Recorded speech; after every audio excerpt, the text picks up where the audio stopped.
ਓੰਕਾਰ ਸਤਨਾਮ ਕਰਤਾ ਪੁਰਖ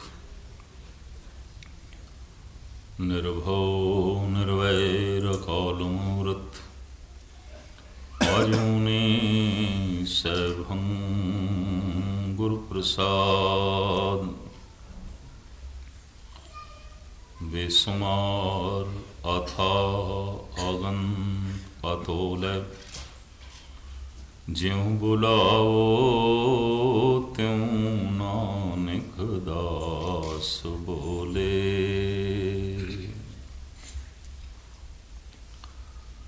ਸਨਮਾਨਯੋਗ ਗੁਰੂ ਰੂਪ ਸਾਧ ਸੰਗਤ ਜੀਓ, ਫਤਿਹ ਪ੍ਰਵਾਨ ਕਰਨੀ।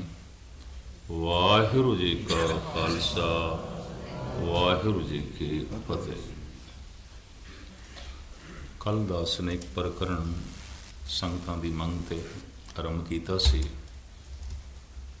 ਜਪ ਨਾਮ ਸਿਮਰਨ। ਸਿਮਰਨ ਦੇ ਅਖਰੀ ਅਰਥ ਨੇ ਯਾਦ।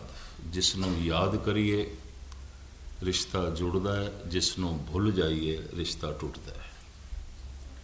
ਸੰਬੰਧ ਸਾਰੇ ਯਾਦ ਦੇ ਨੇ, ਰਿਸ਼ਤੇ ਸਾਰੇ ਯਾਦ ਦੇ ਨੇ। ਕਹਿੰਦੇ ਨੇ ਉਤਨੇ ਚਿਰ ਤੱਕ ਹੀ ਸੰਬੰਧ ਜੁੜਿਆ ਰਹਿੰਦਾ ਹੈ ਜਿੰਨੇ ਚਿਰ ਤੱਕ ਹਿਰਦਾ ਯਾਦ ਕਰਦਾ ਹੈ। ਭੁੱਲ ਗਏ ਰਿਸ਼ਤਾ ਟੁੱਟ ਗਿਆ। ਦੁਨੀਆ ਭਰ ਦੇ ਅਵਤਾਰੀ ਪੁਰਸ਼ਾਂ ਨੇ, ਪੈਗੰਬਰੀ ਪੁਰਸ਼ਾਂ ਨੇ ਪ੍ਰਭੂ ਦੀ ਪ੍ਰਾਪਤੀ ਦਾ ਸਾਧਨ ਸਿਮਰਨ ਦੱਸਿਆ, ਖੁਦਾ ਦੀ ਯਾਦ ਦੱਸਿਆ। ਸਿਮਰਨ, ਯਾਦ, ਯਾਦ, ਸਿਮਰਨ। ਦਰਅਸਲ ਅਸੀਂ ਪ੍ਰਾਪਤ ਕੁਛ ਕਰਨਾ ਨਹੀਂ ਹੈ, ਜਿਸ ਨੂੰ ਭੁੱਲ ਗਿਆ ਉਸ ਨੂੰ ਯਾਦ ਕਰਨਾ ਹੈ। ਜੈਸੇ ਮੇਰੇ ਜੇਬ ਦੇ ਵਿੱਚ ਕੋਹ ਨੂਰ ਹੀਰਾ ਹੋਵੇ ਪਰ ਮੇਰੇ ਚੇਤੇ 'ਚ ਨਾ ਹੋਵੇ, ਉਸ ਦਾ ਹੋਣਾ ਨਾ ਹੋਣਾ ਇੱਕ ਸਮਾਨ ਹੈ। ਰੋਮ ਰੋਮ ਦੇ 'ਚ ਪਰਮਾਤਮਾ ਹੋਵੇ ਪਰ ਚੇਤੇ 'ਚ ਨਹੀਂ, ਯਾਦ ਦੇ 'ਚ ਨਹੀਂ, ਸਿਮਰਤੀ ਦੇ 'ਚ ਨਹੀਂ। ਮਹਿਰਸ਼ਕਾਂ ਜਿਹੜੇ ਕਹਿੰਦੇ ਨਾ ਪ੍ਰਮਾਤਮਾ ਨੂੰ ਤਲਾਸ਼ ਕਰਨਾ, ਨਹੀਂ, ਤਲਾਸ਼ ਤੇ ਉਹਨੂੰ ਕਰਨਾ ਪੈਂਦਾ ਜਿਹੜਾ ਗੁੰਮ ਹੋ ਗਿਆ, ਲੱਭਣਾ ਤੇ ਉਹਨੂੰ ਪੈਂਦਾ। ਪਰਮਾਤਮਾ ਦੇ ਕੋਲ ਜਾਣਾ ਇਹਦਾ ਮਤਲਬ ਹੈ ਸਾਥੋਂ ਦੂਰ ਹੈ ਕਿਧਰੇ। ਜਦ ਕਿ ਆਖਿਆ ਜਾ ਰਿਹਾ ਕਹਿ ਰਾ ਉਦਾਸ ਹਾਥ ਬੇ ਨੇਰੇ, ਸਹਿਜੇ ਹੋਏ ਸੋ ਹੋਏ ਤਨ ਤੋਂ ਜਿਤਨਾ। ਹੱਥ ਦੂਰ ਜਾ ਸਕਦਾ, ਪਰਮਾਤਮਾ ਤਾਂ ਇਤਨੀ ਦੂਰ ਵੀ ਨਹੀਂ ਹੈ, ਉਹ ਤੇ ਵਿਆਪਕ ਹੈ। ਉਸ ਦੇ ਕੋਲ ਨਹੀਂ ਜਾਣਾ, ਉਸ ਨੂੰ ਲੱਭਣਾ ਵੀ ਨਹੀਂ, ਉਹਨੂੰ ਯਾਦ ਕਰਨਾ ਜਿਹਨੂੰ ਭੁੱਲ ਗਏ ਬਸ। ਕਹਿੰਦੇ ਨੇ 12 ਸਾਲ ਦੀ ਘੋਰ ਸਾਧਨਾ ਤੋਂ ਬਾਅਦ ਸਿਧਾਰਥ ਮਹਾਤਮਾ ਬੁੱਧ ਬਣ ਕੇ ਜਦ ਘਰ ਵਾਪਸ ਗਿਆ ਤੇ ਪਿਓ ਨੇ ਪਹਿਲਾਂ ਇਹੀ ਸਵਾਲ ਕੀਤਾ, ਤੈਨੂੰ ਕੀ ਲੱਭਿਆ? ਰਾਜਕੁਮਾਰ ਸੀ ਤੂੰ, ਮੈਂ ਤੈਨੂੰ ਤਾਂ ਰਾਜ ਪਾਠ ਦੇਣਾ ਸੀ, ਕੀ ਲੱਭਿਆ ਤੈਨੂੰ? ਜੰਗਲਾਂ ਦੀ ਤੂੰ ਖਾਕ ਛਾਣੀ, ਭੁੱਖਾ ਰਹਿ, ਪਿਆਸਾ ਰਹਿ, ਲੱਭਿਆ ਕੀ ਹੈ ਤੈਨੂੰ? ਸਿਧਾਰਥ ਜੋ ਮਹਾਤਮਾ ਬੁੱਧ ਬਣ ਚੁੱਕਿਆ ਸੀ, ਉਹਦੇ ਕੰਠ ਤੋਂ ਜਿਹੜੇ ਪਹਿਲੇ ਬੋਲ ਨਿਕਲੇ ਮੈਂ ਤੁਹਾਡੇ ਸਾਹਮਣੇ ਰੱਖਾਂ। ਪਿਤਾ, ਮਿਲਿਆ ਤੇ ਕੁਛ ਵੀ ਨਹੀਂ ਮੈਨੂੰ, ਜੋ ਮਿਲਿਆ ਹੋਇਆ ਸੀ ਉਸ ਦਾ ਪਤਾ ਚੱਲ ਗਿਆ। ਮਿਲਿਆ ਤੇ ਮੈਨੂੰ ਕੁਛ ਵੀ ਨਹੀਂ ਸੀ, ਜੋ ਮਿਲਿਆ ਹੋਇਆ ਸੀ, ਜੋ ਮੇਰੇ ਕੋਲ ਸੀ, ਜਿਹਨੂੰ ਮੈਂ ਭੁੱਲ ਗਿਆ ਸੀ, ਬਸ ਉਸ ਦਾ ਪਤਾ ਚੱਲ ਗਿਆ, ਉਹਦੀ ਯਾਦ ਚੱਲ ਪਈ ਹੈ, ਉਹ ਨਾਲ ਰਿਸ਼ਤਾ ਜੁੜ ਗਿਆ, ਉਸ ਨਾਲ ਸੰਬੰਧ ਜੁੜ ਗਿਆ। ਜਦ ਵੀ ਕਿਸੇ ਤੇ ਘਟਨਾ ਘਟਦੀ ਹੈ ਉਹ ਹੈਰਾਨ ਵੀ ਹੋ ਜਾਂਦਾ ਹੈ। ਧੰਨ ਗੁਰੂ ਗੋਬਿੰਦ ਸਿੰਘ ਜੀ ਮਹਾਰਾਜ ਨੇ ਇਸ ਤਰ੍ਹਾਂ ਦੀ ਅਵਸਥਾ ਨੂੰ ਦਸਮ ਗ੍ਰੰਥ ਦੇ ਬੜੇ ਸੋਹਣੇ ਢੰਗ ਨਾਲ ਲਿਖਿਆ ਹੈ। ਦਿਨ ਏਕ ਅਜਬ ਆਤਮ ਰਾਮ, ਜਹ ਅਮਿਤ ਤੇਜ ਅਵਗਤ ਅਕਾਮ। ਸ੍ਰੀ ਮੁਖਵਾਕ ਪਾਤਸ਼ਾਹੀ ਦਸਵੀਂ। ਮਹਾਰਾਜ ਕਹਿੰਦੇ ਨਾ ਅਭਿਆਸੀ ਅਭਿਆਸ ਕਰਦਿਆਂ ਕਰਦਿਆਂ ਇੱਕ ਦਿਨ ਉਸ ਤੇ ਘਟਨਾ ਘਟ ਗਈ। ਆਤਮ ਦੇ ਅਰਥ ਨੇ ਪ੍ਰਕਾਸ਼, ਚਾਨਣਾ ਹੋ ਗਿਆ, ਪ੍ਰਕਾਸ਼ ਹੋ ਗਿਆ। दिन एक अजब आत्म राम जह अमित तेज अवगत अकाम, बड़ा तेज गति तो रहत परम आनंद स्वरूप। इस तरह अचानक हो गया। और गुरु नानक देव जी महाराज भी कहते जद भी ये घटना घटती है अचानक ही घटती है। घाल न मिलियो सेव न मिलियो, मिलियो आए अचिंता। मेरी जिस घालना दे नाल मैनू परमात्मा मिल सकता है, तो मेरी घालना परमात्मा का मुल हो गया, वो तो अमुल है। मेरे कीते दान नाल, मेरी कीती सेवा नाल, मेरे कीते जप नाल अगर मैनू परमात्मा मिल सकता है, तो जो कुछ मैं कीता है परमात्मा का मुल हो गया। मेरा जप ते परमात्मा बराबर हो गए, मेरी सेवा ते ईश्वर बराबरी हो गई। जिस पैसे नाल बाजार दे च वस्तु मिल सकती है तो बराबरी हो गई। ये चलो थोड़ा जिहा वध घट सही। मेरी जिस क्रिया नाल मैनू परमात्मा मिल सकता है, वो परमात्मा मेरी क्रिया तो वड्डा नहीं है। आप सारे सियाने बैठे। मेरी जिस घालना नाल मैनू रब मिल सकता है, वो रब मेरी घालना तो वड्डा नहीं है। इस वास्ते दुनिया भर दे महापुरुषां ने आख्या तू मिले हैं तेरी बख्शिश, तू मिले हैं तेरा प्रसाद गुर प्रसाद, तू मिले हैं तेरी रहमत तेरी बख्शिश तो प्रसाद। ये तो तेरा प्रसाद है, तेरी बख्शिश है, तेरी रहमत है। पर इसका ये मतलब भी नहीं कि उन्होंने घालना नहीं घाली, बड़ी घालना घाली। घालना घाल घाल के पता चलिया कि घालना नाल नहीं मिलेगा, बख्शिश नाल मिलेगा। और यकीन जानो जिस दिन ऐसा पता चलता है उस दिन घालना सफल भी हो जाती है, घटना घट जाती है। धन गुरु गोबिंद सिंह जी महाराज ने लिखे है, दिन एक अजब आत्म राम।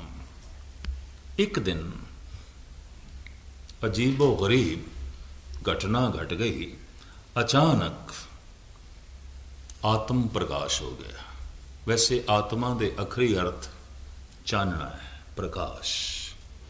खुदा की है, मोहम्मद साहब कहते सन नूर है, नूर चानना है, प्रकाश है। नाम जपण नाल की होंदा? सतगुरु दी बाणी कहती नाम जपत कोट सूर उजारा, बिन से भरम अंधेरा।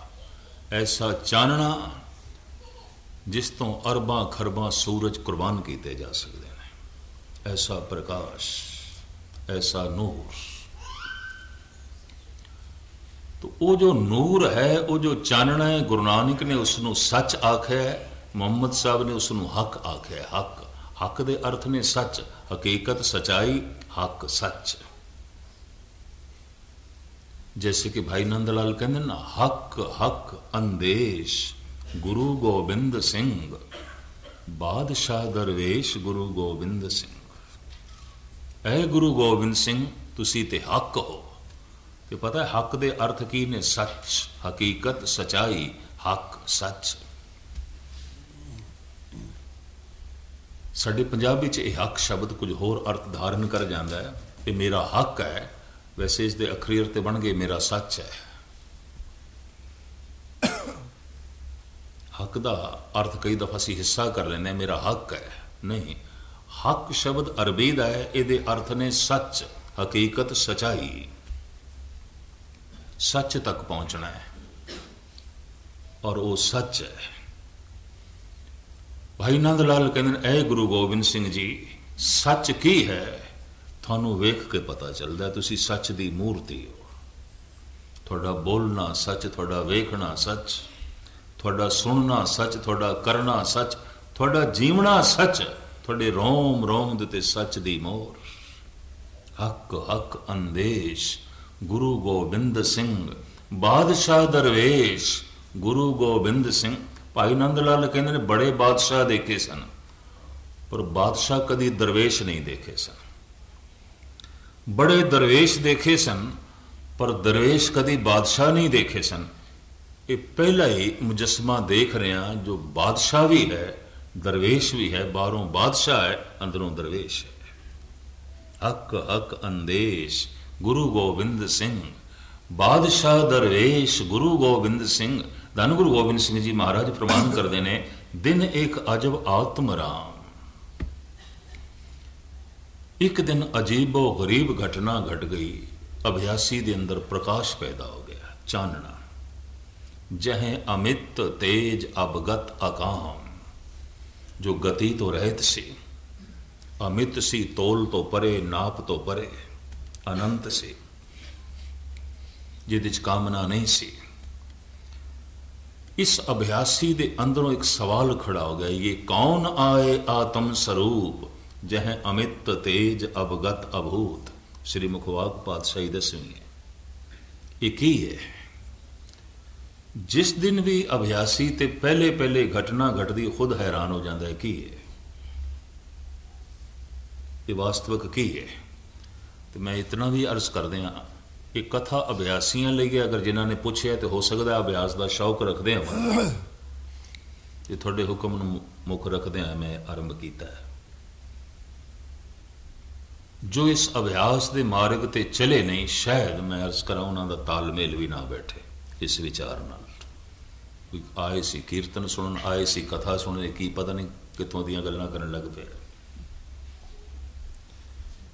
ਅਭਿਆਸੀ ਦੇ ਅੰਦਰੋਂ ਸਵਾਲ ਪੈਦਾ ਹੋਇਆ, ਕੀ ਹੈ ਇਹ ਨੂਰ, ਕੀ ਹੈ ਇਹ ਪ੍ਰਕਾਸ਼, ਕੀ ਹੈ ਪਰਮ ਆਨੰਦ, ਕੀ ਹੈ ਇਹ ਕੌਣ ਆਏ ਆਤਮ ਸਰੂਪ, ਜਹ ਅਮਿਤ ਤੇਜ ਅਵਗਤ ਅਭੂਤ। ਇਹ ਪ੍ਰਸ਼ਨ ਪੈਦਾ ਹੋਇਆ, ਉਹ ਨੂਰ ਹੀ ਬੋਲ ਪਿਆ, ਇਹ ਬ੍ਰਹਮ ਆਏ ਆਤਮ ਸਰੂਪ, ਜਹ ਅਮਿਤ ਤੇਜ ਅਵਗਤ ਅਭੂਤ। ਜਿਹਨੂੰ ਤੂੰ ਵੇਖ ਰਿਹਾ ਇਹੀ ਤੇ ਬ੍ਰਹਮ ਹੈ, ਹੋਰ ਕੀ ਬ੍ਰਹਮ ਹੁੰਦਾ ਹੈ? ਜਿਸ ਨੂੰ ਤੂੰ ਮਹਿਸੂਸ ਕਰ ਰਿਹਾ ਇਹੀ ਬ੍ਰਹਮ ਹੈ।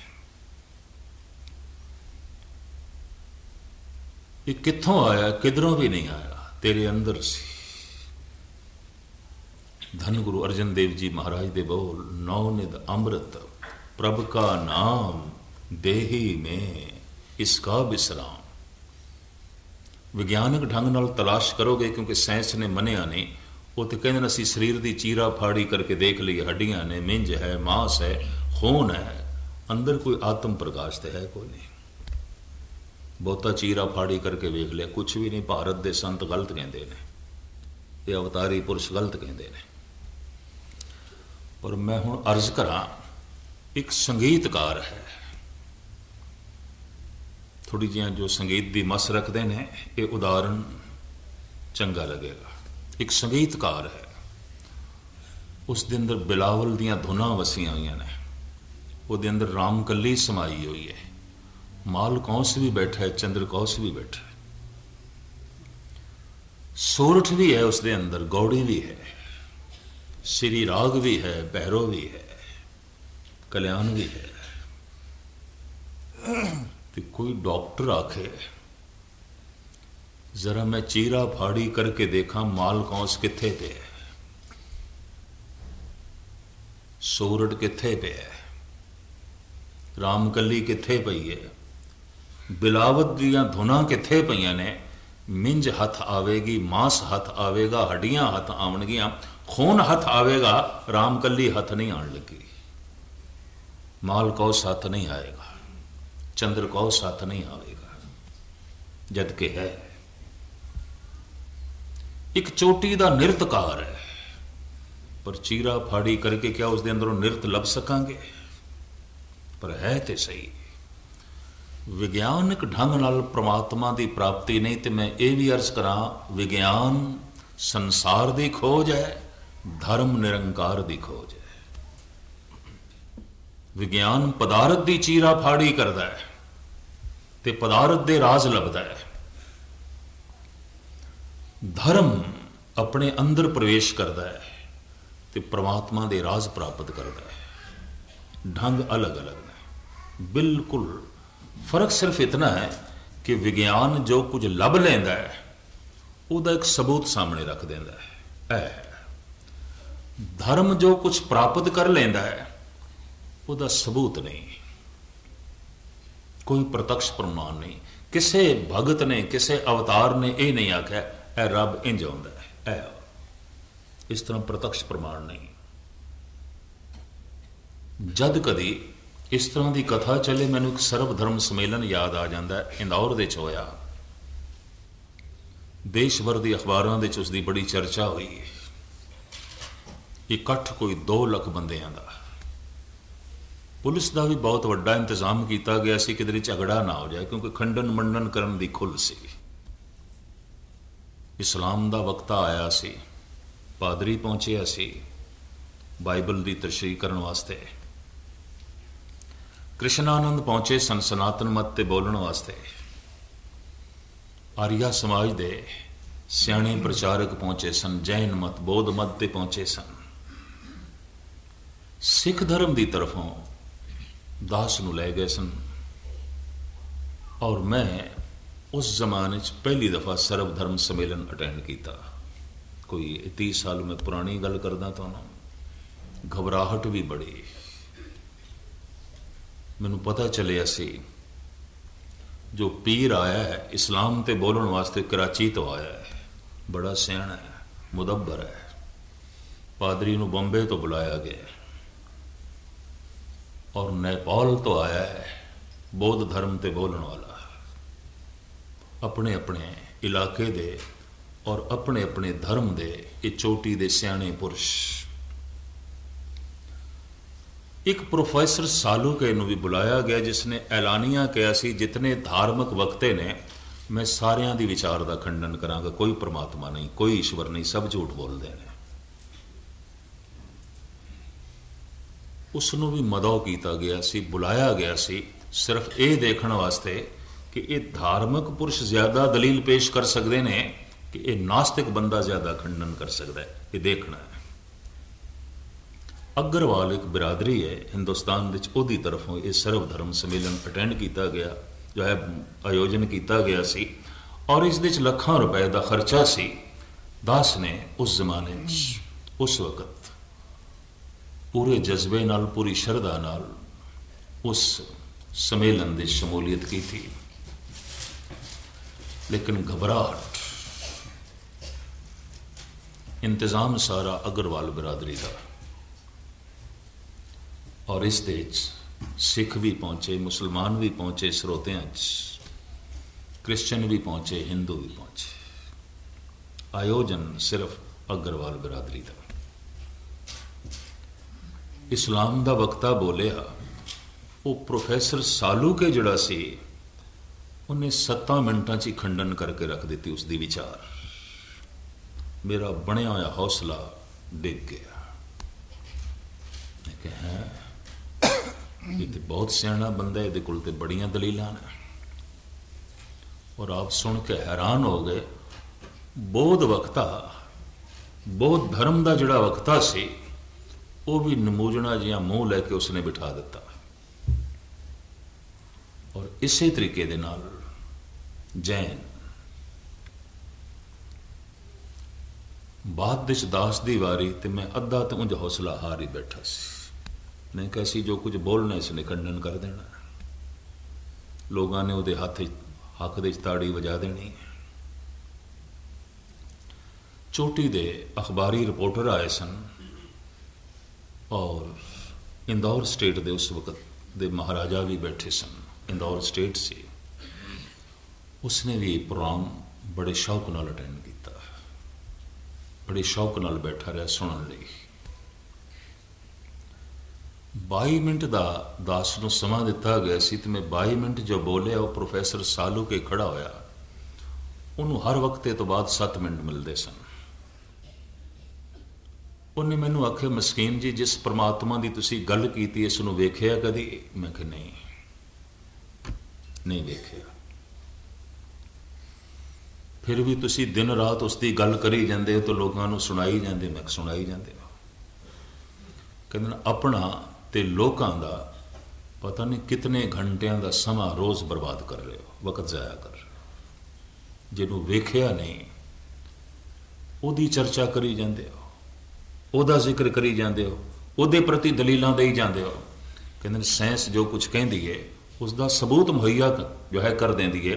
संत लोग जो कुछ कहते हैं, ज्ञानी जो कुछ कहते हैं, भगत जो कुछ कहते हैं, गुरुआ ने जो कुछ आख्या है, सबूत नहीं मुहैया किया, प्रमाण सामने नहीं रखे। और प्रमाण प्रत्यक्ष। मैं उसको आख्या, प्रोफैसर साहब ਜ਼ਰੂਰੀ ਤੇ ਨਹੀਂ ਕਿ ਜੋ ਨਹੀਂ ਦਿਖਾਈ ਦਿੰਦਾ ਉਹ ਹੈ ਹੀ ਨਹੀਂ। ਹਵਾ ਨਹੀਂ ਦਿਖਾਈ ਦਿੰਦੀ, ਫੁੱਲ ਦਿਖਾਈ ਦਿੰਦੇ ਨੇ, ਮਹਿਕ ਨਹੀਂ ਦਿਖਾਈ ਦਿੰਦੀ, ਸ਼ੱਕਰ ਦਿਖਾਈ ਦਿੰਦੀ ਹੈ, ਮਿਠਾਸ ਨਹੀਂ ਦਿਖਾਈ ਦਿੰਦੀ, ਮਿਰਚਾਂ ਦਿਖਾਈ ਦਿੰਦੀਆਂ ਨੇ, ਕੁੜੱਤਣ ਨਹੀਂ ਦਿਖਾਈ ਦਿੰਦੀ।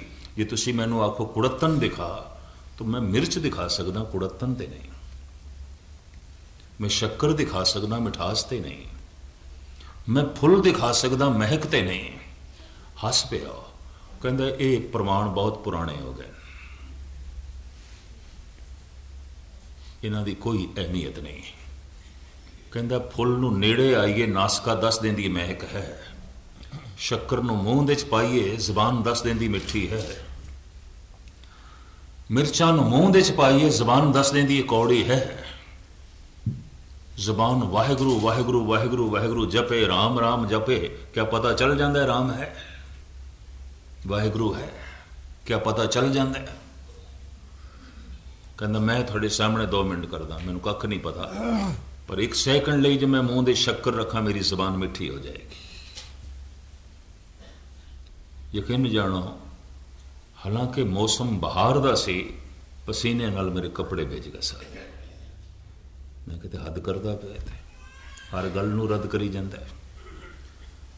ਅੰਦਰੋਂ ਅਰਦਾਸ ਵੀ ਨਿਕਲੀ, ਪਾਤਸ਼ਾਹ ਤੇਰੇ ਦਰ ਦਾ ਵਕਤਾ, ਤੇਰੀ ਬਾਣੀ ਦੀ ਗੱਲ ਕਰਨ ਵਾਲਾ, ਕਿ ਇਸ ਤਰ੍ਹਾਂ ਹੀ ਬੇਇੱਜ਼ਤੀ ਹੋਵੇਗੀ। ਮੈਂ ਉਸ ਨੂੰ ਆਖਿਆ ਗੱਲ ਇਹ ਹੈ, ਇੱਕ ਬੇਹੋਸ਼ ਬੰਦਾ ਹੋਵੇ, ਬਹੁਤ ਗਹਿਰਾ ਬੇਹੋਸ਼, ਹੋ ਸਕਦਾ ਉਹਦੇ ਨੱਕ ਦੇ ਨੇੜੇ ਫੁੱਲ ਲੈ ਜਾਈਏ ਤੇ ਉਹਨੂੰ ਮਹਿਕ ਨਾ ਆਵੇ, ਉਸਦੇ ਮੂੰਹ ਦੇ ਸ਼ੱਕਰ ਪਾਈਏ ਤੇ ਉਸ ਨੂੰ ਮਿਠਾਸ ਦਾ ਬੋਧ ਨਾ ਹੋਵੇ, ਕਿਉਂਕਿ ਬੇਹੋਸ਼ ਹੈ। ਹੱਸ ਕੇ ਕਹਿਣ ਲੱਗਾ, ਮੇਰੇ ਜੈਸਾ ਬੰਦਾ ਤੁਹਾਨੂੰ ਬੇਹੋਸ਼ ਪ੍ਰਤੀਤ ਹੁੰਦਾ ਹੈ? ਮੇਰੇ ਜੈਸਾ ਇਨਸਾਨ ਤੁਹਾਨੂੰ ਬੇਹੋਸ਼ ਦਿਖਾਈ ਦਿੰਦਾ ਹੈ? ਕਿ ਮੈਂ ਇਤਨੇ ਵਕਤਿਆਂ ਦੀਆਂ ਦਲੀਲਾਂ ਨੂੰ ਰੱਦ ਕਰਕੇ ਰੱਖ ਦਿੱਤਾ ਹੈ ਔਰ ਤੁਹਾਨੂੰ ਵੀ ਬੋਲਣ ਨਹੀਂ ਦਿਆਂਗਾ। ਜਾਂ ਤੇ ਕੋਈ ਪ੍ਰਤੱਖ ਪ੍ਰਮਾਣ ਦਿਓ ਪ੍ਰਮਾਤਮਾ ਹੈ, ਕੋਈ ਪ੍ਰਤੱਖ ਸਬੂਤ, ਨਹੀਂ ਤੇ ਇਹ ਫਿਜ਼ੂਲ ਦੀਆਂ ਗੱਲਾਂ ਨੇ, ਅਨਪੜ੍ਹ ਦੁਨੀਆ ਦੀ ਗੱਲਾਂ ਨੇ, ਮੂਰਖਾਂ ਦੀਆਂ ਗੱਲਾਂ ਨੇ। ਮੈਂ ਕਿਹਾ ਸਵਾਲ ਇਹ, ਹੁਣ ਤੁਹਾਨੂੰ ਪ੍ਰਤੱਖ ਪ੍ਰਮਾਣ ਚਾਹੀਦਾ, ਸਾਹਮਣੇ ਸਬੂਤ ਚਾਹੀਦਾ ਹੈ। ਇੱਕ ਦਲੀਲ ਉਦੋਂ ਪ੍ਰਿੰਸੀਪਲ ਗੰਗਾ ਸਿੰਘ ਦੀ ਚੇਤੇ ਆ ਗਈ ਤੇ ਮੇਰੀ ਇੰਜ ਕਹਿ ਲਓ ਗੁਰੂ ਨਾਨਕ ਨੇ ਲੱਜਾ ਰੱਖ ਦਿੱਤੀ। ਮੈਂ ਕਿਹਾ ਪ੍ਰੋਫੈਸਰ ਸਾਲੁਕ ਹੈ, ਕਿਆ ਤੁਸੀਂ ਆਪਣੇ ਪਿਤਾ ਦਾ ਨਾਮ ਮੈਨੂੰ ਦੱਸੋਗੇ? ਤੇ ਕਹਿਣ ਲੱਗਾ ਅੱਜ ਦੀ ਇਸ ਚਰਚਾ ਦੇ ਤੇ ਸਰਬ ਧਰਮ ਸੰਮੇਲਨ ਦੇ ਵਿੱਚ ਮੇਰੇ ਪਿਓ ਦੀ ਕੀ ਲੋੜ ਪੈ ਗਈ ਹੈ? ਮੈਂ ਕਿਹਾ ਲੋੜ ਪੈ ਗਈ ਹੈ, ਤਾਂ ਹੀ ਤੇ ਮੈਂ ਪੁੱਛਦਾ ਤੁਹਾਡੇ ਪਿਤਾ ਦਾ ਕੀ ਨਾਮ ਹੈ? ਉਹਨੇ ਆਖਿਆ ਮੇਰੇ ਪਿਤਾ ਦਾ ਨਾਮ ਹੈ ਸ਼੍ਰੀ ਦਲੀਪ ਸਾਲੂਕੇ, ਸ਼੍ਰੀ ਦਲੀਪ ਸਾਲੂਕੇ। ਤੇ ਮੈਂ ਕਿਹਾ ਜੇ ਮੈਂ ਸ਼ੱਕ ਕਰਾਂ ਇਹ ਤੇਰਾ ਪਿਓ ਨਹੀਂ ਹੈ, ਕੋਈ ਹੋਰ ਹੈ, ਤੇ ਫਿਰ ਆਪੇ ਤੋਂ ਬਾਹਰ ਹੋਇਆ। ਮੈਨੂੰ ਕਹਿਣ ਲੱਗਾ ਇਸ 2 ਲੱਖ ਦੇ ਇਕੱਠ ਦੇ ਤੁਸੀਂ ਇਤਨੀ ਤਹਿਜ਼ੀਬ ਤੋਂ ਗਿਰੀ ਹੋਈ ਗੱਲ ਕਰੋਗੇ ਔਰ ਆਪਣੇ ਆਪ ਨੂੰ ਗਿਆਨੀ ਅਖਵਾਉਂਦੇ ਹੋਇਆ, ਧਰਮ ਦਾ ਪ੍ਰਚਾਰਕ ਅਖਵਾਉਂਦੇ ਹੋਇਆ ਤਹਿਜ਼ੀਬ ਤੋਂ ਗਿਰੀ ਹੋਈ ਗੱਲ ਕਰੋਗੇ? ਕਹਿੰਦਾ ਮੈਂ ਸੋਚ ਨਹੀਂ ਸਕਦਾ ਸੀ, ਤੁਸੀਂ ਸੱਭਿਅਤਾ ਤੋਂ ਥੱਲੇ ਚਲੇ ਗਏ ਹੋ, ਤੁਹਾਡੀ ਗੁਫ਼ਤਗੂ, ਤੁਹਾਡੇ ਬੋਲ ਥੱਲੇ ਚਲੇ ਗਏ। ਮੈਨੂੰ ਇੰਝ ਕਹਿਣ ਲੱਗਾ।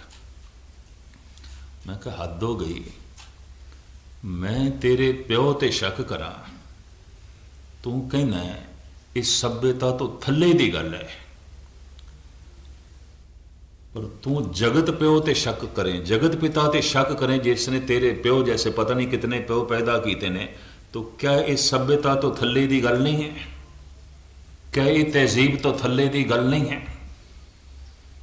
मैं शक करदा तू अपनी पिता दी होंद दा कोई सबूत दे कि यही तेरा प्यो है।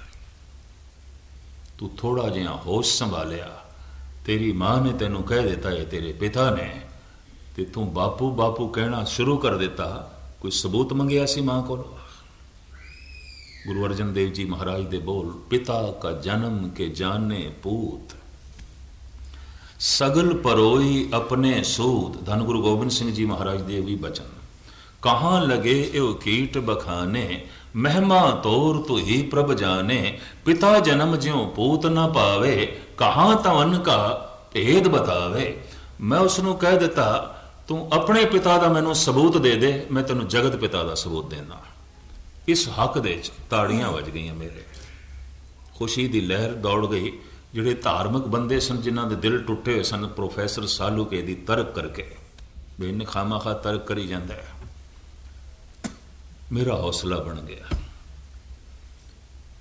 और उस दिन वाकई मैनू प्रतक्ष रूप इंज दिसिया कि कहो नानक सब तेरी वड्याई, कोई नाव न जाने मेरा। तू दलील दे दी है पातशाह, लज्जा रहेगी। बाद जब चाह पीण बैठे ना असी सारे वक्ते, उन्होंने एक जगह ते इंतजाम किया सी अग्रवाल बिरादरी ने। सालू के मैनू कहन लगा मेरी 60 साल की उम्र है, उदों मैं 22-23 साल का होवांगा, वध तो वध 24 साल का। मैनू कहन लगा मेरा मन हिल गया, तेरे बोलों ने हिला दिता है, मैनू स्टडी करनी पेगी, मैनू नवे सिरे तो अध्ययन करना पेगा। हिला दिता है मेरा हिरदा। मैं कि परमात्मा तेरे हिरदे नू इतना हिलावे, इतना हिलावे, और तेरा हिरदा उत्थे जा पहुंचे जिथे परमात्मा का रस है, उसकी होंद है, उसका प्रकाश है। इतनी गल उसने स्वयं तस्लीम की। हुण मैं अर्ज करा, अगर कोई प्रत्यक्ष प्रमाण परमात्मा का मंगे तो कोई प्रत्यक्ष प्रमाण नहीं, कोई प्रत्यक्ष सबूत नहीं। साइंस जो कुछ कहती है उसका प्रत्यक्ष सबूत देती है। संत जो कहते ने, अवतारी पुरुष जो कहते हैं, कोई प्रत्यक्ष सबूत नहीं। धन गुरु गोबिंद सिंह जी महाराज भी कहते हैं, कहाँ लगे एव कीट बखाने, महिमा तोर तो ही प्रभ जाने, पिता जन्म ज्यों पूत न पावे। की सबूत है बच्चे को प्यो दी होने का? भरोसा है, विश्वास का रिश्ता है। मां ने कहा ने प्यो न प्यो करके कह दिता है। तो जे मां दे कहने ते तू प्यो न प्यो करके कह सकता है, तो गुरु दे कहने करके तू रब न रब करके कह दे। मां नू पता है, गुरु नू पता है, अवतार नू पता है। और गजब की गल यह है, जिसनों पता है वह पता करा नहीं सकता, उस बारे से दी सूचना दे सकता है, चलन की प्रेरणा दे सकता है, प्रत्यक्ष प्रमाण नहीं दे सकता। इस वास्ते ऐलानिया तौर पर अद्धी दुनिया नास्तिक है, और जिहड़ी आस्तिक है वह भी कोई आस्तिक पूरी नहीं है, क्योंकि कोई प्रत्यक्ष सबूत नहीं है। इस वास्ते विज्ञान कह देंदा शरीर की चीरा फाड़ी करिए, अंदर तो कोई आत्मा नहीं लभदी। और अजे साइंस ने आत्मा को नहीं मनिया। कहते ठीक है, चीरा फाड़ी की थी, एक शक्ति है, शक्ति का इकट्ठ है, खून है, मिंज है, मांस है, हड्डियां है। आत्मा नाम की तो अंदरों कोई चीज लभदी नहीं, परमात्मा तो अंदरों लभदा नहीं। पातशाह की बाणी कहती है, नौ निध अमृत प्रभ का नाम, देही में इसका विश्राम। राम नाम रतन कोठड़ी, गढ़ मंदिर एक लुकाने। अंदर है, किवें कढ़िए, इसनूं किवें प्रगट करिए? विज्ञानक ढंग नाल नहीं, धार्मिक ढंग नाल। तो फिर धार्मिक ढंग की है? बस यही अभ्यासियों के अंदर, यही जग्यासुओं के अंदर प्रश्न पैदा हो जाता है। तो नास्तिक लोगों का आखिर ढंग की है, फिर तरीका की है?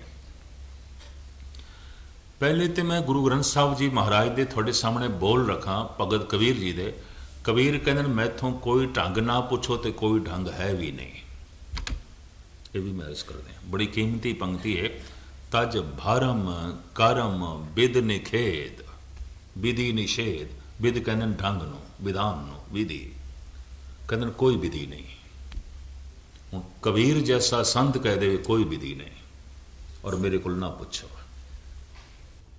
हद हो गई, कोई ढंग ही नहीं है। जगत विच हर चीज की प्राप्ति के अपने अपने ढंग ने, परमात्मा की प्राप्ति का कोई ढंग ही नहीं है, कोई तरीका ही नहीं है। कबीर कहते कोई तरीका नहीं है, कोई ढंग नहीं है। हुण मैं इसनों इंज अर्ज करदा होना,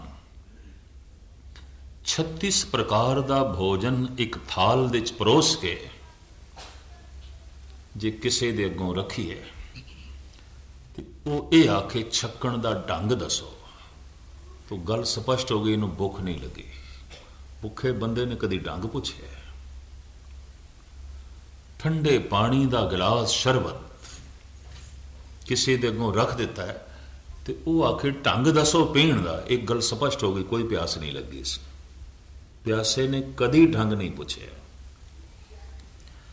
नाम जपण का जो ढंग पुछते ने धार्मिक दृष्टिकोण के मुताबिक अजे अंदर प्यास नहीं पैदा हुई, तड़प नहीं पैदा हुई, भुख नहीं पैदा हुई। जिसनों भोजन की भुख ना लगे, आयुर्वेदिक ग्रंथ कहते ने बंदा रोगी है। भुख का ना लगना रोग की पहचान, रोग की निशानी। भुख ही नहीं लगती।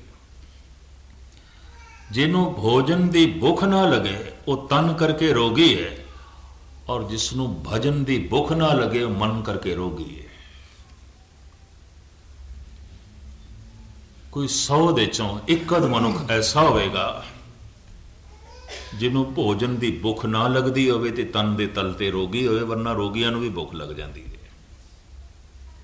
मैं फिर दोहरावां, कोई 100 दे एक अध मनुख ऐसा होगा जिन्हों भोजन की भुख ना लगती होवे, पर मैं अर्ज करा कोई हज़ारां च एक अध मनुख होंदा जिन्हों भजन की भुख लगती, बाकी नूं लगती कोई नहीं लगती।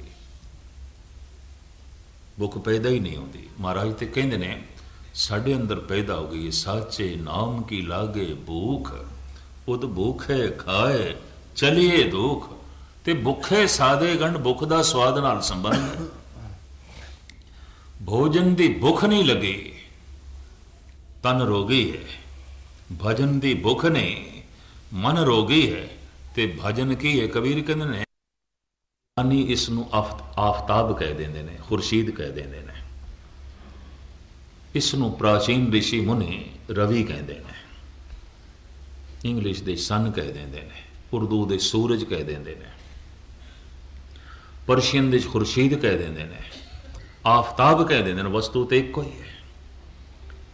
नाम अनेका ने, वो हस्ती इको है, उसके नाम अनेका ने। अनंत नाम, बेशुमार नाम, और किसी भी नाम नाल जपीए वो परमात्मा प्रगट होता है। ये भी महर्ज करते हैं, वो प्रगट होता है। अल्लाह हो दी धुनी जिन्होंने रटी उन्होंने अंदर भी प्रगट हो गया। ओम की धुनी जिन्होंने रटी उन्होंने अंदर भी प्रगट हो गया। कल युग के अवतारी पुरुष धन गुरु नानक देव जी महाराज जिहड़ा मंत्र लैके आए, वाहेगुरु वाहेगुरु तू वाह आश्चर्य है। अंधकार नूं दूर करके प्रकाश देना। जिहड़ा जिहड़ा गुण सामने आया, गुणात्मक नाम इसनूं कहंदे ने तखल्लुस, गुणात्मक नाम। ये गुणात्मक नाम गुरु नानक दे सामने प्रगट होया है। ईश्वर तू आश्चर्य है। अंधकार नूं दूर करके प्रकाश देना है, चानना देना है।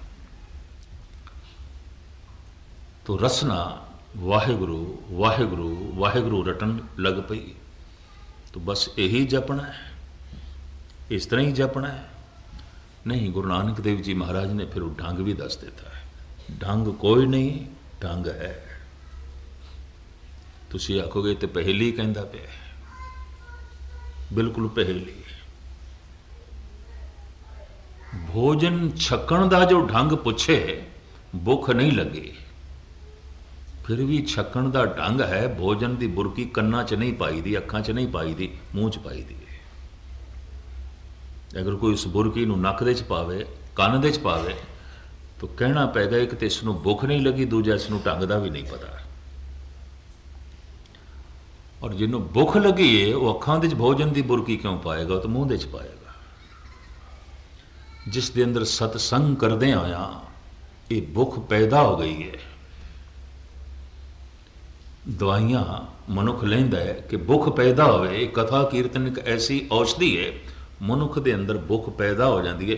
गुरुद्वारे आना तुसी उस दिन सफल समझ लेना आया होया जिस दिन भुख पैदा हो जाए। अजे तो इलाज करा रहे हो, इलाज करा रहे हैं, औषधालय आ रहे हैं, वैद दे कोल आ रहे हैं। मेरा वैद गुरु गोविंदा, हर हर नाम औखद मुख देवे, काटे जम की फंदा। जिस दिन हरि नाम की भुख पैदा हो जाए तो समझ लो आया होया सफल हो गया, बीमारी दूर हो गई, रोग मिट गए। तो सिर्फ जबान नाल वाहिगुरू वाहिगुरू करी जाना नहीं। महाराज कहते ने गावीए, सुनिए, मन रखिए भाव। जबान गायन करे वाहिगुरू वाहिगुरू वाहिगुरू, ਕੰਨ ਸੁਣਨ ਤੇ ਮਨ ਵਿੱਚ ਭਾਵਨਾ ਵੀ ਹੋਵੇ। ਤਿੰਨ ਗੱਲਾਂ ਦੀ ਸਤਿਗੁਰੂ ਨੇ ਇੱਥੇ ਪੁਸ਼ਟੀ ਕੀਤੀ ਹੈ। ਗਾਵੀਏ, ਸੁਣੀਏ, ਵਾਹਿਗੁਰੂ ਵਾਹਿਗੁਰੂ ਤੇਰੀ ਜ਼ਬਾਨ ਗਾ ਰਹੀ ਹੈ। ਅਗਰ ਤੂੰ ਸੁਣ ਨਹੀਂ ਰਿਹਾ ਤੇ ਆਖਿਆ ਹੋਇਆ ਹਵਾ ਚ ਉੱਡ ਗਿਆ, ਇਹ ਤੇ ਚਲਾ ਗਿਆ ਹਵਾ ਚ, ਇਸਨੇ ਤੇਰੇ ਅੰਦਰ ਨਹੀਂ ਪ੍ਰਵੇਸ਼ ਕੀਤਾ। ਭੋਜਨ ਦੀ ਬੁਰਕੀ ਮੂੰਹ ਦੇ ਰਾਹੀਂ अंदर जाएगी, वो पच के मिंज बनेगी, मांस बनेगी, खून बनेगी, इंद्रियां दी शक्ति बनेगी। गुरु दा मंत्र जबान नाल उचारिया होया कन्ना दे राही अंदर प्रवेश करेगा। भोजन मूंह दे राही, भजन कन्ना दे राही अंदर प्रवेश करेगा, मन तक जाएगा। और जैसे मन विच प्रवेश करेगा आत्म बल बनेगा, आत्म आनंद बनेगा, समाधि बनेगा, सरूर बनेगा, मस्ती बनेगा, दैवी शक्ति बनेगा।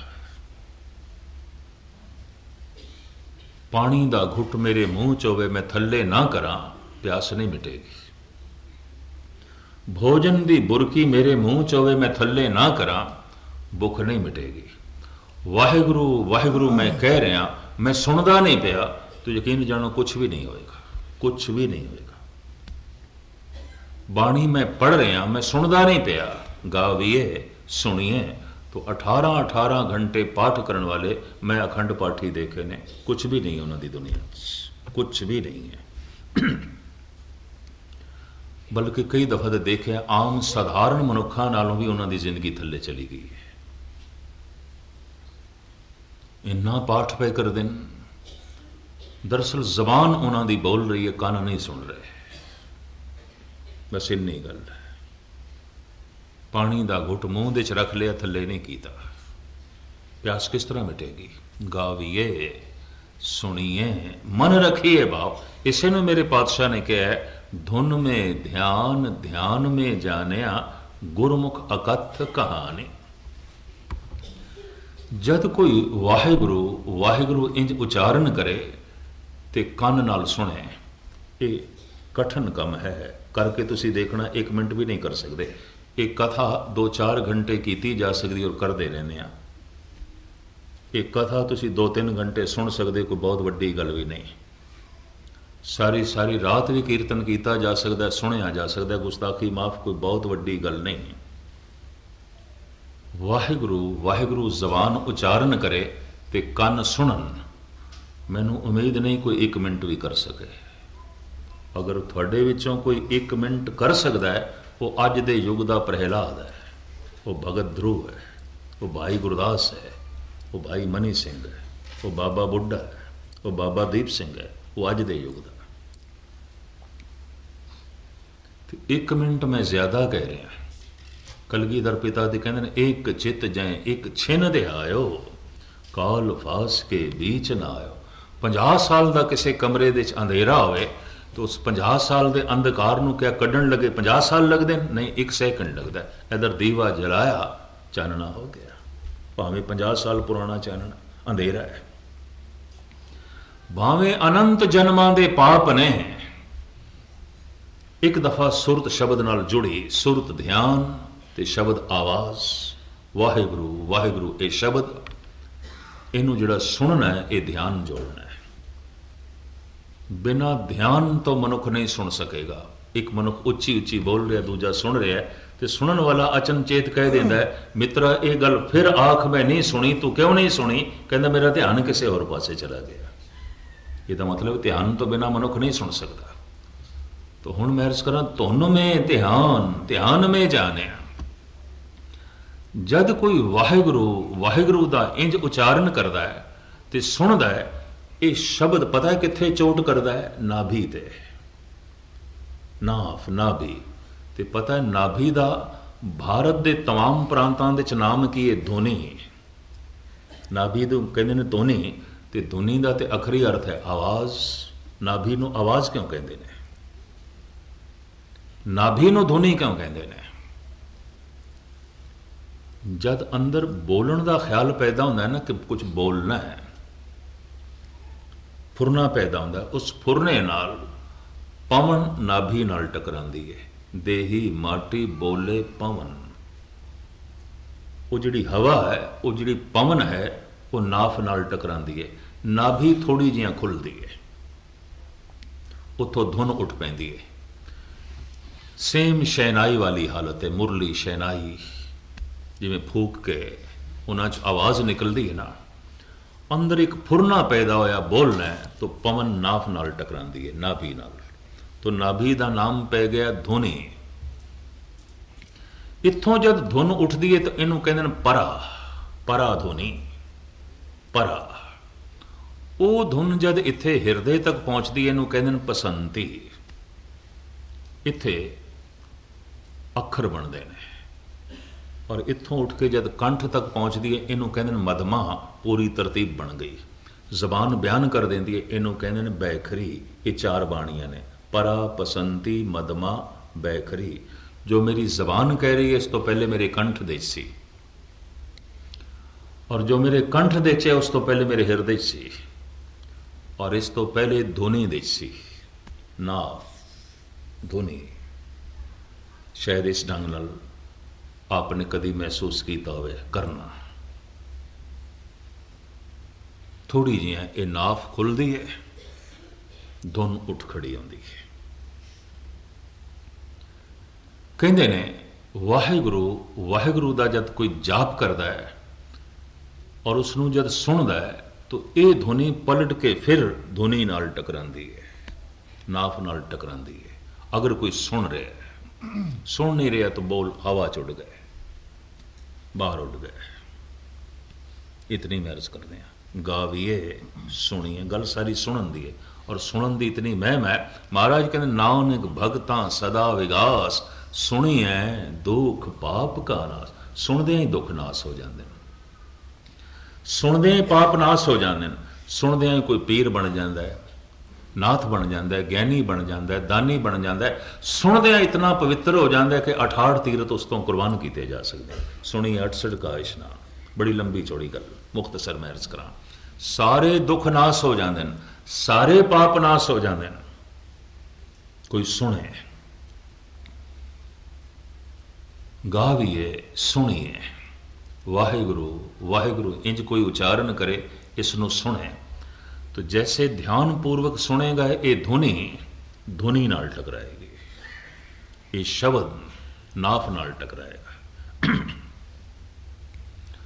नाफ थोड़ी ज्यादा खुलेगी, और आप दी ज्ञात लई अर्ज करा, ये नाफ पूरी खुल जाए, मनुख जीवन मुक्त हो जाता है। ये दो हालतों च खुलती है पूरी। एक जद मौत चोट कर दी है, मौत, जद मौत आती है, ये नाफ पूरी खुल जाती है। आखिरी प्राण नाभि दे इत्थों निकलता है। इसनों पातशाह की बाणी कहती है, आज काल खुलै तेरी गांठड़ी।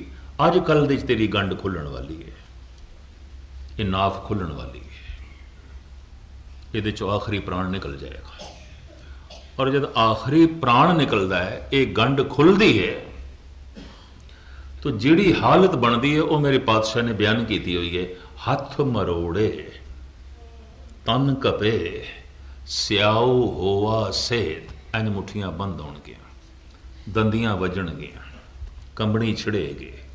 अगर ऐसा है कोई रोगी तो समझ लो आखिरी प्राण निकल रहे, गंढ खुल रही। ये पहचान है आयुर्वेदिक ढंग दे नाल। हथ मरोड़े, धन गुरु अर्जन देव जी महाराज उसे दे जिक्र करते हैं। हथ मरोड़े तन कपे, जोर दियां मुठियां बंद होणगियां, दंद भी बंद होणगे ते वजणगे, ते शरीर सारे दे कंबनी छिड़ेगी। जद मौत चोट कर दी है, पर जद गुरु दा मंत्र चोट करे ते ये नाफ खुले, तो मैं फिर अर्ज करा उदों भी यही हालत होंदी है। मुठियां बंद होंदियां, कंबनी छिड़ जाती है, दंदियां वज सकदियां। ये हालत जद गुरु नानक दी होई ਮਾਤਾ ਤ੍ਰਿਪਤਾ ਵੈਦ ਨੂੰ ਬੁਲਾ ਲਿਆਈਆਂ ਸਨ। ਇਹ ਕੀ ਹੋ ਗਿਆ ਮੇਰੇ ਪੁੱਤਰ ਨੂੰ? ਕੰਬਣੀ ਛਿੜੀ ਹੋਈ ਹੈ, ਦੰਦੀਆਂ ਵੱਜ ਰਹੀਆਂ ਨੇ, ਮੁੱਠੀਆਂ ਇਤਨੀਆਂ ਜ਼ੋਰ ਦੀਆਂ ਬੰਦ ਨੇ। ਇਸ ਵੈਦ ਨੇ ਸਤਿਗੁਰੂ ਦਾ ਮਸਤਕ ਵੇਖਿਆ, ਅੱਖਾਂ ਵੇਖੀਆਂ, ਜ਼ਬਾਨ ਵੇਖੀ, ਨਬਜ਼ ਵੇਖੀ, ਜੋ ਉਸ ਦੀ ਜਾਂਚ ਪੜਤਾਲ ਦਾ ਢੰਗ ਸੀ ਸਾਰਾ ਵੇਖਿਆ, ਤੇ ਵੈਦ ਨੇ ਕਹਿ ਦਿੱਤਾ ਇਹਨਾਂ ਨੂੰ ਤੇ ਕੁਛ ਵੀ ਨਹੀਂ। ਦਿਲ ਦੀ ਧੜਕਣ ਬਿਲਕੁਲ ਠੀਕ ਹੈ, ਖੂਨ ਦੀ ਗਰਦਿਸ਼ ਬਿਲਕੁਲ ਠੀਕ ਹੈ, ਸਰੀਰ ਦੀ ਸਾਰੀ ਕਿਰਿਆ ਬਿਲਕੁਲ ਤਰਤੀਬ ਵਿੱਚ ਹੈ। ਮੈਂ ਨਹੀਂ ਕਹਿ ਸਕਦਾ ਇਹ ਰੋਗੀ ਨੇ, ਹਾਂ ਇਹ ਰੋਗੀ ਜੈਸੇ ਦਿਸ ਰਹੇ ਨੇ, ਰੋਗੀ ਨਹੀਂ ਨੇ। ਪਤਾ ਹੈ ਮਾਤਾ ਤ੍ਰਿਪਤਾ ਨੇ ਕੀ ਆਖਿਆ? ਅੱਛਾ ਵੈਦ, ਮੈਂ ਫਿਰ ਕੋਈ ਹੋਰ ਵੈਦ ਬੁਲਾ ਕੇ ਲਿਆਂਦੀ ਆ ਜੇ ਤੈਨੂੰ ਸਮਝ ਨਹੀਂ ਆਈ। ਤੇ ਪਤਾ ਹੈ ਫਿਰ ਉਸ ਵੈਦ ਨੇ ਕੀ ਆਖਿਆ? ਮਾਂ ਇਹ ਮੇਰੀ ਤੋਹੀਨ ਹੈ, ਮੈਂ ਤੇ ਰਾਏ ਬੁਲਾਰ ਦਾ ਵੀ ਇਲਾਜ ਕਰਦਾ, ਸਾਰੇ ਚੌਧਰੀ ਮੈਥੋਂ ਇਲਾਜ ਕਰਾਂਦੇ ਨੇ, ਬੜੇ ਬੜੇ ਜਾਗੀਰਦਾਰ ਮੈਥੋਂ ਇਲਾਜ ਕਰਾਂਦੇ ਨੇ। ਮੇਰੀ ਸਮਝ ਬਿਲਕੁਲ ਠੀਕ ਕੰਮ ਕਰ ਰਹੀ ਹੈ, ਰੋਗੀ ਨਹੀਂ ਨੇ। ਰੋਗੀ ਜੈਸੇ ਦਿਸ ਰਹੇ ਨੇ, ਰੋਗੀ ਨਹੀਂ ਨੇ। ਪਰ ਤੁਸੀਂ ਮਾਤਾ ਆਖਿਆ ਹੈ ਕਿ ਹੋਰ ਵੈਦ ਬੁਲਾਨੇ ਆ, तो चलो मैं फिर थोड़ी मेहनत कर लेना। मैं गुरु नानक दी नवस फिर देखता, फिर जो बाँ पकड़ी, नबज देखते ने अद की फिर सतगुरु ने बाँ छुड़ा ली, कहन छोड़ो। वैद बुलाया वैद की पकड़ डंडोले माँ, ये भोला वैद न जाने करक करे जे माए। गल कुछ और है, ये शरीर की गल ही नहीं है, ये शरीर की छाणबीन पिया करता है। सेम यही हालत शेख सादी दी हो गई सी। गुस्ताखी माफ, दो चार उदाहरण मैं थोड़े सामने रखा, गल स्पष्ट हो जाए। शेख सादी दी मां उस वक्त दे चोटी दे तबीब जो शाही घराने च इलाज करता सी, ते शेख सादी दा दबदबा भी बड़ा सी, उस शाही तबीब नूं बुला लिया। तबीब वेखदा है बां, नब्ज वेखदा है, अखां वेखदा है, जो उसका जांच पड़ताल का ढंग सी सारा वेखिया। ते तबीब ने भी उही लफ्ज कह दिते जो वैद ने गुरु नानक दे संबंध च कहे सन। शेख सादी दी मां नूं आखे इन्हां नूं कुछ भी नहीं है, जिथे तक मेरी जानकारी है इन्हां दा शरीर ठीक है। मां रो पई, कहने लगे हैं ये रोग तेरी पकड़ दे च नहीं आया, आज सारा दिन हो गया कुछ खादा नहीं, मेरे नाल बोले भी नहीं, बार बार अखां चों हंझू वगे ने, कंबड़ी छिड़ी हुई है, दंदियां वजदियां पईयां, और तुसी कहंदे हो कुछ भी नहीं। मां दा रोना वेख के तबीब नूं फिर तरसाया, कहंदा अच्छा मैं फिर देखदा। फिर जो बांह पकड़ी, शेख सादी ने बांह छुड़ा ली और मुंहों ये बोल बोले, अज सरे बालीन मन बरखैज ऐ नादान तबीब, ऐ नादान तबीब, छोड़ दे मेरी बांह। अज सरे बालीन मन बरखैज ऐ नादान तबीब, दर्द मंदा इश्क रा दारू बजुज दीदार नेस्त। दर्द दे मारिया होया दा, इश्क दे मारिया दा दारू खुदा दा दीदार होंदा है, ये तेरे कोल नहीं है, तू जा एक पासे, तेनू गल दी समझ ही नहीं है, मैं रोगी नहीं हाँ। कहते ने पहाड़ दे एक गार दे मुहम्मद साहब रोज अल्लाहू अल्लाहू दी धुनी दा अभ्यास करते सन। एक दिन इस धुनी ने धुनी दे उत्ते चोट कर दी, नाभि ते चोट कर दी, नाभ खुल गई। उसे हालत विच एक घर आ गए कंबदे हुए, जो मैं हदीस पढ़ी, सारे दा सारा शरीर कंब रहा है, दंदियां वज रही ने, मुठियां बंद।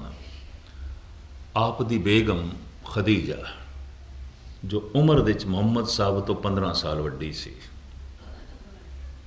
पहले वक्त विच पहली अवस्था विच मुहम्मद साहब खदीजा दे मुलाजम सन। खदीजा एक मालदार बेवा सी, इसका समान लैके दमशक दे वेचण जाते सन, बगदाद दे वेचण जाते सन, और इन्हों मेहनताना खदीजा देंदी आउंदी सी।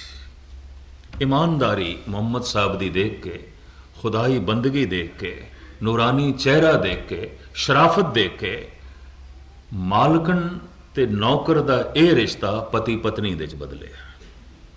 खदीजा पहली बेगम है मुहम्मद साहब दी।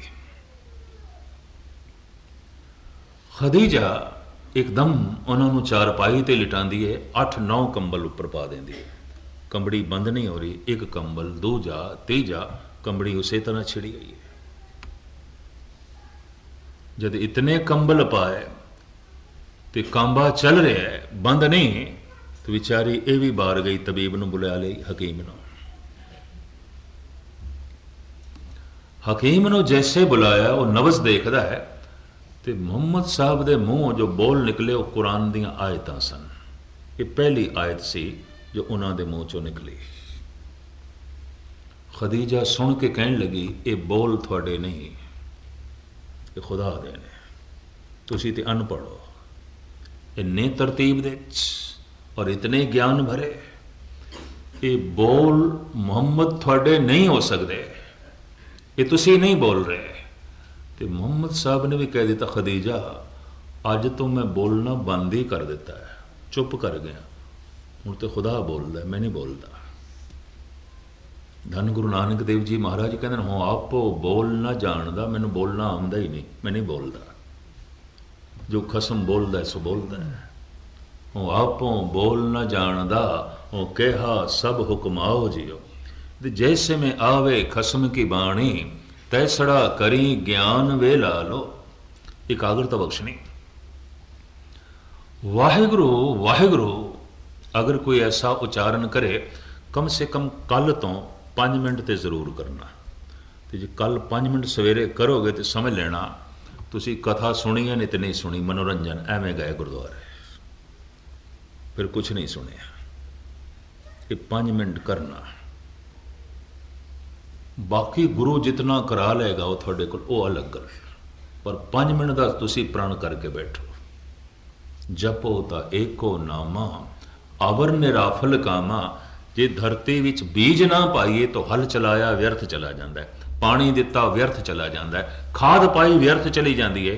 जे वाहिगुरु मंत्र का जप ना करिए तो सारे कर्म इस तरह ने जिमें बीज बोए तो बिना हल चलाना, तो बाकी सारी मेहनत करनी व्यर्थ चली जाती है। जप ते लाजमी है।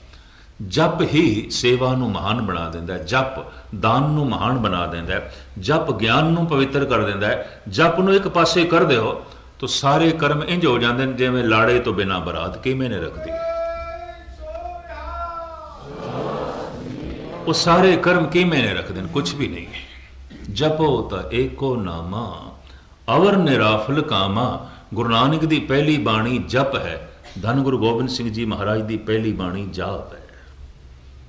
गुरु ग्रंथ साहब दी पहली बाणी जप है। दसम ग्रंथ दी पहली बाणी जाप है। मूल उपदेश जप दा है, जाप दा है। जैसे कोई वाहिगुरु वाहिगुरु 5 मिनट इस सवेरे कल तो करना, वाहिगुरु वाहिगुरु रसना उच्चारण करे ते कन सुनन, ये ठीक है। बड़ी औखी घाटी तो लंघोगे, 1 सेकंड लिए भी सुन नहीं सकोगे। जुबान बोलती रहेगी, पता नहीं मन किथे गया, ध्यान किथे गया, औखा है काम। और हंकार की गल नहीं, मैनू 35-37 साल हो गए न कथा करते हाँ। 4 घंटे कथा करनी अज भी मैं सौखी समझदा, 1 मिनटे जप करना अज भी मेरे लिए औखा है, अज भी औखा। हूँ जो घंटा बंदा वाहिगुरु वाहिगुरु कर लो, गल हो रहा है।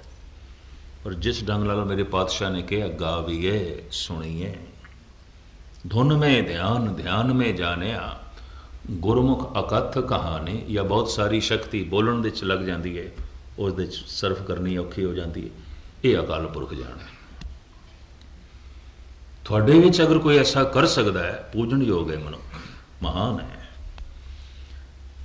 ये करना अमृत वेले ही होंदा है। हर अमृत वेले वत्ते का बीजया, भगत खाए करच रहे, निखुटे नाई। इसनों ईरान का सूफी फकीर शेख सादी कहता है, दुआ कुन बशब चूं गदाया सोज, अगर में कुनी बादशाही बरोज।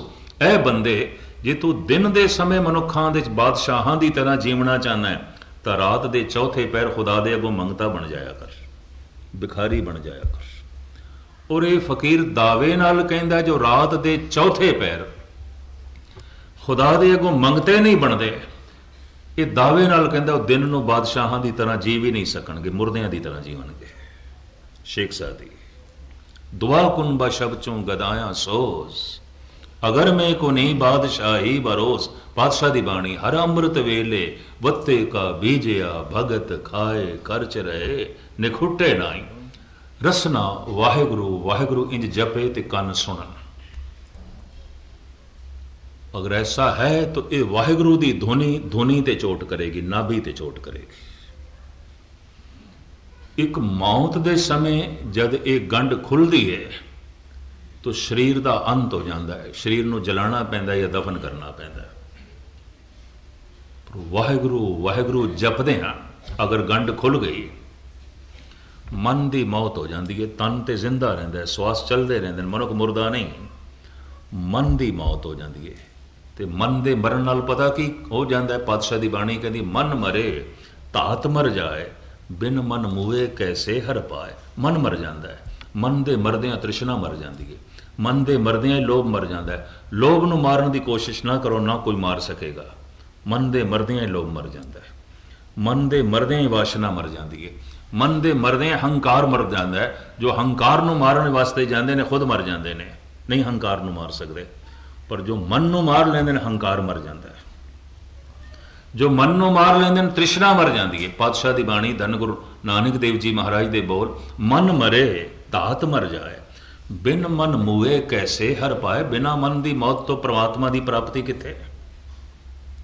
तन की मौत हो गई है, मन जिंदा है, अगला जन्म बीज ते मौजूद है, फिर जमेगा। ये अधूरा मरे है, पूरा नहीं है, पूरा नहीं होया। गल वखरी एक तिफल तसली देने वास्ते सारे घर नूं इंज कहना पैंदा फलाना पूरा हो गया, पूरा हो गया। पूरा तो तां हुंदा जो मन की मौत हो जाती। मन पहले भगवान दे घाट पहुंचे ते तन बाद दे शमशान घाट पहुंचे। होंदा की है, तन शमशान घाट पहुंच जाता है, मन भगवान दे घाट पहुंचिया नहीं होंदा, भटकदा है। जम जम मरे मरे फिर जमे बहुत सजाए पया दे सलमे। वाहेगुरु वाहेगुरु की यह ध्वनि जब ध्वनि नाल टकरांदी है नाभि नाल, ते नाभ अगर पूरी खुल जाए तो मन की मौत हो जाती है। मौत की चोट नाल जब नाभ खुलती है तन की मौत हो जाती है। शब्द की चोट नाल गुरमंत्र की चोट नाल जब ये नाभ खुलती है, धुनी खुलती है तो मन की मौत हो जाती है।